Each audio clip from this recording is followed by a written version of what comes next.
นี้มันมักม่วงปลูกเองอยู่ส่วนสีมันต่างเพิ่นมันสีมันเปื้อน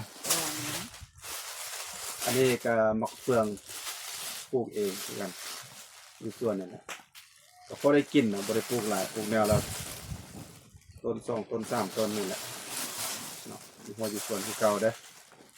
ไว้มาอันนี้กำลังปอกชิมก่อนว่านจะเห็นหลับตาเลยว่านหลับตาเลยเนาะครับชิมเบิ่งมักเฟือง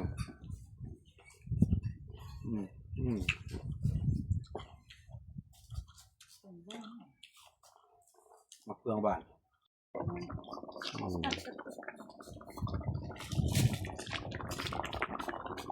บรรยากาศที่หัวอยู่ส่วน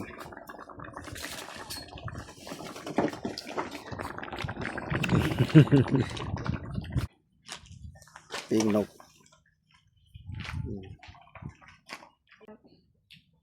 ย่างเนาะกินแล้วขึ้นมาเขาจี้มันเลยปะข้าวกินข้าวปลามีนกมีนกยังจะมาไปใส่บนนี้แต่อยู่ส่วนดูโคตรเลยแม่ขอบคุณนะแซ่บ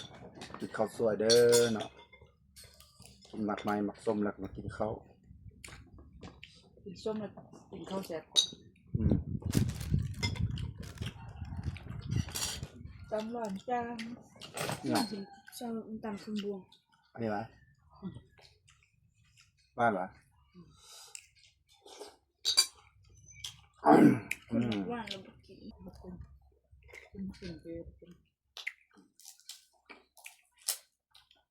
มือนี้มันมืออ่ะเบิ่งอยู่เฟซนี่มือนี้เป็นมือห้างแดงเลยจะกลับ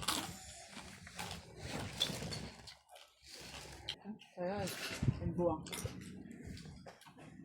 พอกินแล้วเนี่ยเดี๋ยวนึงบริสุทธิ์ไปเลยบริสุทธิ์มาตันเฟื่องแหงหายบ้านเฟื่องบ้าน